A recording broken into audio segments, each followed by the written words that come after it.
Alright y'all, what's up? It's your boy Aman. I'm back at it again with another video. I know it's been a long time since I've been here, but one of my biggest goals is to start co-creating and cultivating spaces that talking about the intersectionality of race, class, gender, sexuality, or whether it be, me expressing myself through music, or just sharing my different opinions and thoughts and getting feedback from you guys. Pretty much, my main goal with this space is to create a level of accountability for myself so that I'm able to start putting, those thoughts into action and really be the content creator that I desire to be. So the reason why I am here today is to talk to you all about the Brittany Renner situation. For those of you who don't know, Brittany Renner pretty much is a social media personality. She's most famously known for being in a relationship with PJ Washington, who is a basketball player. A lot of people don't like her because of the image that she has around that. That's not what we're here to talk about today. What I do want to talk about is she was recently featured on DJ Academic's Fresh and Fit podcast. There was some conversation and pretty much led to her reading them for filth. Oh my God, it's not funny. So we walk in, you first see Brittany Renner, and we're thinking you're probably gonna be like, okay, shit, we're gonna have this great debate. But you said initially, you're like, I don't think there's much to really debate. Why? Men and women, we're very different. We have opposing goals. Like girls are trying to, get resources, time, attention out of guys. Guys are trying to get sex. Girls, a lot of the time, are trying to get what they need to get out of dudes without necessarily giving it up. And some girls are good at it, some girls aren't. And then there's other girls that are kind of models for that are good at finessing dudes. So tell me about girls like me. Just Humor women me. in general. Don't women in general, because you literally specifically said before we got on here This was an off-camera conversation. that you did say that That's true. You warn guys about girls like me. So now that we're face to face, what kind of girl am I? You're not special. You're like other girls. That's the key. I'm not special. You're like other women that are So what makes you special then? Finish him! Finish him!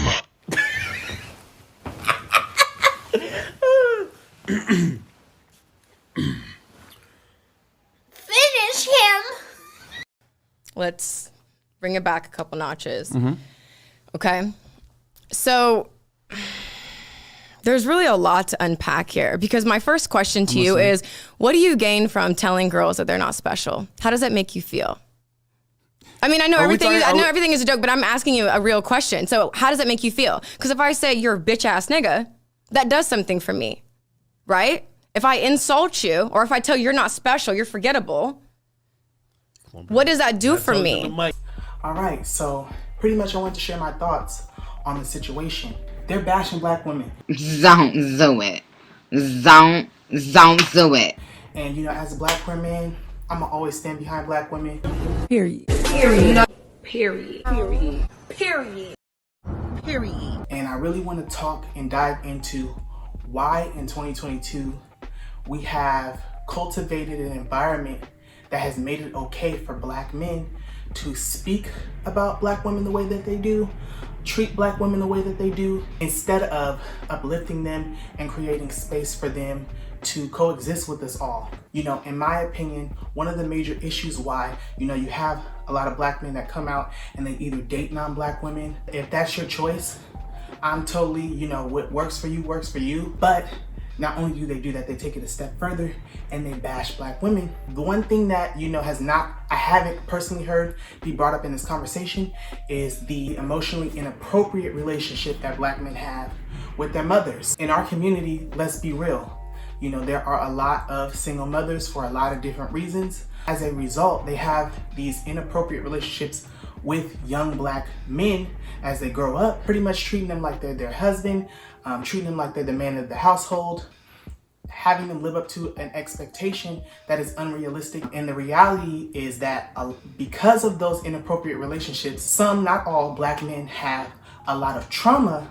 So when they go and they get into these relationships or they encounter black women, they're triggered by those things. Add that factor on top of the fact that, the being and the way that black men present their masculinity is constantly policed, not only within our community, but by society.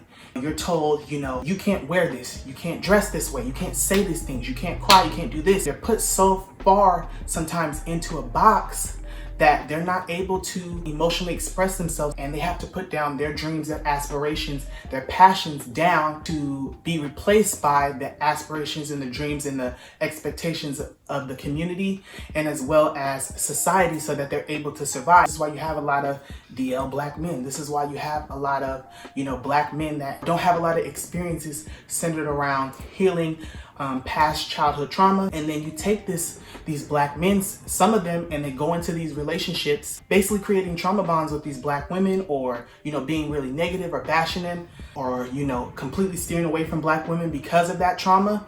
And then you have some black men that because of that, it propels them to build and cultivate, positive relationships with women. That's something that isn't always brought up in this conversation.